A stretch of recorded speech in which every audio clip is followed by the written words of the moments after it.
Olá, planeta estranho. Antes do advento da ciência, muitas culturas tinham lendas e rituais para explicar o inexplicável, mas apenas porque existem sólidas explicações científicas para muitas crenças antigas. Isso não significa que não haja ainda mistérios a serem resolvidos. Quando um grupo nativo abordou a comunidade científica com alegações contrárias ao seu consenso profissional, os pesquisadores rapidamente as descartaram. Esses estudiosos logo aprenderam, no entanto, que tudo o que eles pensavam que sabiam sobre a história era uma mentira completa. Você deseja saber mais? Bem-vindo ao Planeta Estranho, a casa do conhecimento.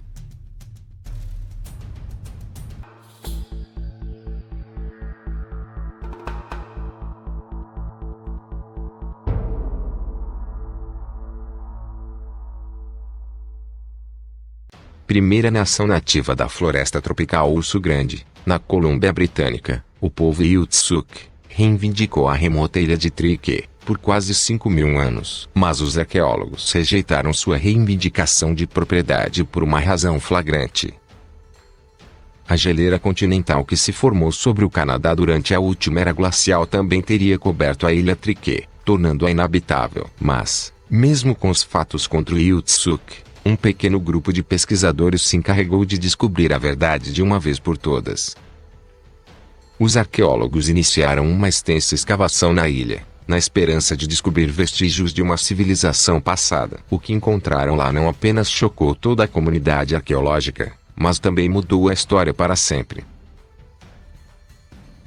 Abaixo de várias camadas de terra, eles encontraram restos de uma antiga lareira a lenha. Mas como isso poderia ser? Segundo os pesquisadores, seria impossível para os humanos cavar o caminho através do gelo glacial para chegar ao solo abaixo. Enquanto eles continuavam cavando, os pesquisadores descobriram artefatos adicionais, incluindo ferramentas e armas. Essa descoberta surpreendeu a equipe, pois o pessoal de Iutsuk tradicionalmente não usava ferramentas deste tipo. O povo Iutsuk havia derivado sua fonte de alimento da pesca do salmão, utilizando ferramentas pequenas e precisas para colher o peixe. As ferramentas e armas encontradas eram muito maiores e provavelmente teriam sido usadas para caçar grandes mamíferos marinhos, como focas, leões marinhos e morsas. Além disso, a equipe também descobriu fragmentos de obsidiana, uma rocha semelhante a vidro encontrada apenas em áreas de intensa atividade vulcânica. Essa descoberta também intrigou os arqueólogos, pois não havia vulcões conhecidos perto daquela parte da Colômbia Britânica. Então, como essas rochas e essas pessoas chegaram lá? Os historiadores deduziram que quem deixou esses artefatos deve ter atravessado a ponte terrestre que existia entre a Sibéria e o Alasca durante os tempos pré-históricos. No entanto, os pesquisadores ainda precisavam de fatos concretos. Felizmente, uma inspeção mais minuciosa da lareira revelou restos antigos de carvão, que os arqueólogos rapidamente trouxeram ao laboratório para datação por carbono. Quando eles receberam os resultados, os pesquisadores não conseguiram acreditar no que viam. Tudo o que sabiam era mentira. De acordo com o relatório de datação por carbono, esses pedaços de carvão tinham surpreendentes 14.000 anos, tornando-os os restos de carbono mais antigos já descobertos na América do Norte. Mesmo para os padrões globais, essa foi uma descoberta extraordinária. Afinal, esses simples pedaços de carvão eram mais antigos que a Grande Pirâmide de Gizé e até antecederam a invenção da roda, mas esse não é o fato mais notável sobre essa descoberta.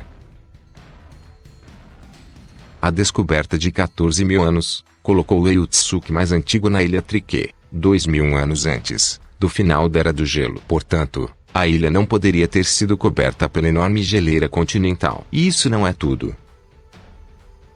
Como a ilha Trique estava cercada por todos os lados por água, o Iutsuk inicial usaria barcos para atravessar as águas abertas. Acredita-se que os barcos não tenham sido inventados até séculos depois. Isso significava que os Iutsuk estabeleceram a área 2.000 anos antes que acreditava-se inicialmente. Se fosse esse o caso, provavelmente esses primeiros homens se cruzaram com algumas das bestas mais formidáveis da história. Enquanto o povo Iutsuk se dirigia para o sul a partir da ponte terrestre. Provavelmente tinha que afastar criaturas gigantescas como mastodontes, mamutes lanosos e preguiças gigantes. Mas de alguma forma, esses humanos sobreviveram, e é provável que por uma razão crucial. Graças ao próprio Oceano Pacífico, o nível do mar na ilha Triquet permaneceu constante por mais de 15 mil anos. Assim, à medida que o mar erodia gradualmente as ilhas vizinhas, as grandes bestas do noroeste do Pacífico eram mantidas afastadas, deixando Iltsuk em uma existência pacífica e isolada. A realização mais surpreendente que veio à luz é o fato de o povo Iltsuk ter sido capaz de preservar sua história oralmente por quase 14 mil anos. No entanto, eles ainda estão sendo privados da legitimidade de sua história. Quando a mídia percebeu a história, eles pareciam se concentrar mais no que a descoberta significava para a comunidade científica, em vez de reconhecer a rica história dos Iltsuks. Para muitos, o retrato da mídia pela nação era visto como altamente desrespeitoso. Como resultado, a estudante da Universidade de Victoria, Alixa Galvião, que esteve presente durante a escavação, se dedicou a mudar o foco do diálogo para o povo Iltsuk.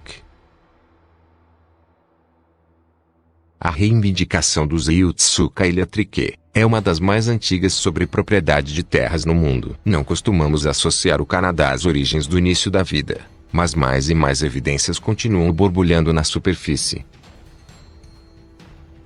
Por exemplo, Sean Funk estava trabalhando para a empresa de energia Suncor. Numa segunda-feira de manhã, ele estava operando a retroescavadeira na mina Millennium, localizada a cerca de 27 quilômetros ao norte de Fort McMurray, em Alberta, Canadá. A Suncor recebeu a tarefa de extrair petróleo bruto nas profundezas da mina. Sean usou sua máquina para escavar através de camadas de areia que antes eram ricas em plantas e animais marinhos de centenas de milhões de anos atrás. Desde aquele tempo distante, as plantas e os animais morreram e se estabeleceram no fundo do oceano anteriormente existente. Adicione um pouco de calor e pressão às horas extras, e os organismos que antes viviam se transformavam em hidrocarbonetos. Óleo cru. Devido à natureza desse processo biológico, Sean raramente encontrava algo além de areia e óleo no trabalho. Por isso, quando ele voltou ao trabalho depois de fazer uma pausa para o almoço, achou estranho a retroescavadeira cantarolar uma melodia diferente. Em seus 12 anos de trabalho, ele só havia encontrado tocos de árvores petrificados, para poder perceber pelo som que sua máquina estava atingindo algo diferente. Era algo muito mais difícil do que a areia e as rochas nativas da região. Puxando imediatamente sua retroescavadeira da terra, Sean jogou o conteúdo da escavadeira na frente dele. Pedaços de cor marrom clara de aparência estranha caíam no chão. Ele virou algumas peças e notou fileiras de discos cinza. Naquele momento, Sean sabia que precisava parar de cavar e ligar para alguém imediatamente. Os executivos da Suncor ligaram para o museu, que rapidamente percebeu que Sean se deparou com algo muito raro. O museu levou 2 técnicos para o local. A equipe foi capaz de localizar a grande massa de onde esses pedaços incomuns vieram e, a partir daí, as escavadeiras e os técnicos do Museu da Suncor passaram 12 horas cortando a massa de rocha estimada em 6.800 quilos.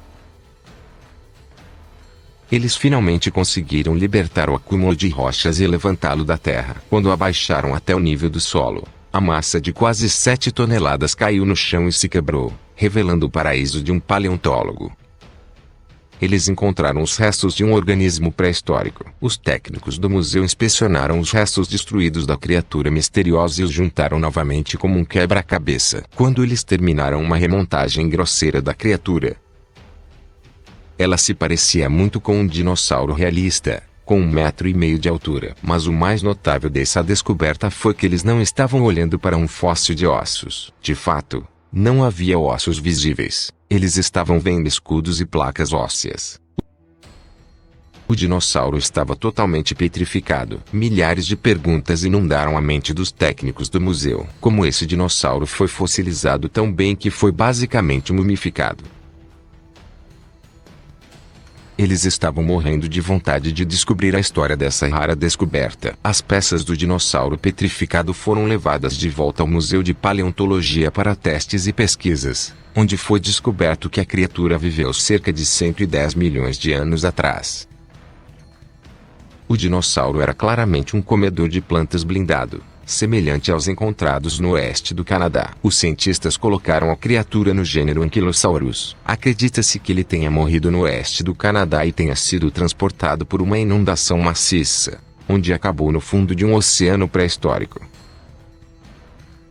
Uma reconstrução completa do herbívoro revelou que era um dinossauro de 4 patas, revestido de armadura, coberto de espinhos com uma cauda longa, provavelmente coberto de espinhos para afastar predadores. Uma nova espécie chamada nodossauro.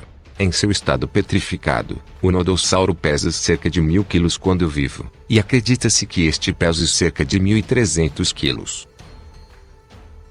O nodossauro teria sido uma criatura bastante solitária 100 milhões de anos atrás. É milagroso que o corpo do gigante permaneça tão intacto após uma jornada tão dura e de longa distância. A partir de 2019, como isso ocorreu ainda era um mistério para os cientistas, mas tinha que ter acontecido rapidamente porque o dinossauro permaneceu imperturbado por milhões de anos enquanto estava coberto pelo substrato.